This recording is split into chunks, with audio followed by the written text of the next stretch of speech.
નમસ્કાર મિત્રો, આપણી યુટ્યુબ ચેનલ બ્રાઇટ ફ્યુચર એકેડમીમાં આપ સર્વેનું હાર્દિક સ્વાગત છે. મિત્ર, આજે આપણે ધોરણ 12 કોમર્સ વિષય છે BA અને તેમાં ચેપ્ટર નંબર 4 વ્યવસ્થા તંત્ર વિશે આપણે ચર્ચા કરવાના છે. મિત્ર, આ ચેપ્ટરમાં આપણે વ્યવસ્થા તંત્રના પ્રકારો વિશે આપણે માહિતી પ્રાપ્ત કરીએ છીએ. વિદ્યાર્થી મિત્રો, વ્યવસ્થા તંત્રના મુખ્ય 5 પ્રકારો છે. પહેલું રૈખિક વ્યવસ્થા તંત્ર, જેની ચર્ચા આપણે અગાઉના વિડીયોમાં કરી ગયા છે. બીજા નંબર પર છે કાર્યાનુસાર વ્યવસ્થા તંત્ર, વૈદિક વ્યવસ્થા તંત્ર, અવૈદિક વ્યવસ્થા તંત્ર અને શ્રેણિક વ્યવસ્થા તંત્ર. એમ વ્યવસ્થા તંત્રના 5 પ્રકારો છે. આજે આપણે કાર્યાનુસાર વ્યવસ્થા તંત્ર વિશે ચર્ચા કરીશું. ચાલો શરૂઆત કરીએ મિત્ર. સૌ પ્રથમ વ્યવસ્થા તંત્રનો અર્થ. તો જે વ્યવસ્થા તંત્રમાં સત્તા અને જવાબદારીની સોંપણી કાર્ય અનુસાર સોંપવામાં આવે છે. જે પ્રમાણેનું કાર્ય હોય તે પ્રમાણેની કાર્યને લગતી સત્તા અને જવાબદારી સોંપવામાં આવે છે, અને જે પ્રકારના વ્યવસ્થા તંત્રની રચના થાય છે તેને કાર્ય અનુસાર વ્યવસ્થા તંત્ર કહેવામાં આવે છે. મિત્ર, રૈખિક વ્યવસ્થા તંત્રમાં આપણે અગાઉ જે જોઈ ગયા તેમાં કાર્ય કરતા જે તે વિભાગને વધારે મહત્વ આપવામાં આવે છે, અને વિભાગને વધારે મહત્વ આપવામાં આવે છે, કાર્યને ઓછું મહત્વ આપવામાં આવતું હતું. એટલા માટે રૈખિક વ્યવસ્થા તંત્રની એ મુખ્ય મર્યાદા છે, અને આ મર્યાદાને કારણે નવું એક વ્યવસ્થા તંત્ર જે અસ્તિત્વમાં આવ્યું છે તે છે કાર્ય અનુસાર વ્યવસ્થા તંત્ર. રૈખિક વ્યવસ્થા તંત્રમાં કાર્યને બદલે વિભાગને વધારે મહત્વ આપવામાં આવતું હોવાથી વિશિષ્ટીકરણનો અભાવ આપણને જોવા મળતો હતો. રૈખિક વ્યવસ્થા તંત્રમાં એક વિભાગના અધિકારીઓ અને કર્મચારીએ અનેક પ્રકારના કાર્ય કરવા પડે છે, અને દરેક વ્યક્તિ દરેક કાર્યમાં નિષ્ણાત ન જ હોય એ સ્વાભાવિક બાબત છે.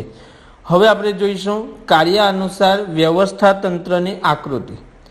મિત્રો, આપણે જોઈએ છીએ કાર્ય અનુસાર વ્યવસ્થા તંત્રની આકૃતિની અંદર સૌ પ્રથમ સંચાલક મંડળ જે ઉચ્ચ સ્થાને છે, ત્યાર પછી ધંધાકીય એકમને 2 જુદા જુદા વિભાગમાં વહેંચવામાં આવેલા છે. એક છે વહીવટી વિભાગ અને બીજો છે કારખાના વિભાગ. આ દરેક વિભાગની અંદર જુદા જુદા અધિકારીઓ છે, અને આ દરેક અધિકારીઓ એકમમાં તમામ કર્મચારીઓની સાથે જોડાયેલા હોય છે. કોઈ પણ અધિકારી કોઈ પણ કર્મચારીને પોતાનું કાર્ય છે એ સોંપી શકે છે. આપણે જોઈએ કાર્ય અનુસાર વ્યવસ્થા તંત્રની રચના. મિત્રો, અહીંયા સૌ પ્રથમ કીધું છે કે કાર્ય અનુસાર વ્યવસ્થા તંત્રમાં શ્રમ વિભાજન, આપણે કાર્યની વહેંચણી કરી દઈએ છીએ એટલે શ્રમ વિભાજન અને વિશિષ્ટીકરણને વિશેષ સ્થાન, અગત્યનું સ્થાન આપવામાં આવેલું છે. આ પ્રકારના વ્યવસ્થા તંત્રમાં સત્તા અને જવાબદારીની સોંપણી વિભાગ અનુસાર કરવામાં આવતી નથી, કાર્ય અનુસાર કરવામાં આવે છે. એટલે આપણે ટૂંકમાં કહી શકીએ કે કાર્ય અનુસાર વ્યવસ્થા તંત્રમાં કાર્યને વધુ મહત્વ આપવામાં આવે છે. આ દરેક કાર્ય માટે અલગ અલગ નિષ્ણાંતોની નિમણૂક કરવામાં આવે છે. દરેક કાર્ય કરવા માટે જે નિષ્ણાંત વ્યક્તિઓ હોય, આ દરેક નિષ્ણાંત વ્યક્તિઓની નિમણૂક કરવામાં આવે છે. કાર્ય અનુસાર વ્યવસ્થા તંત્રમાં સર્વોચ્ચ સત્તા, બધા કરતાં વધારે જે સત્તા છે એ મુખ્ય વહીવટી અધિકારી પાસે હોય છે. આપણે ઉપર આકૃતિમાં જોઈ ગયા તે મુજબ ધંધાકીય એકમને 2 ભાગમાં વહેંચવામાં આવે છે. દરેક વિભાગના કાર્યોની યાદી નક્કી કરવામાં આવે છે, કયા વિભાગે કયા કાર્ય કરવાના છે તે, અને તેને આધારે જુદા જુદા કાર્ય માટે નિષ્ણાંત અધિકારીને સત્તા સોંપવામાં આવે છે.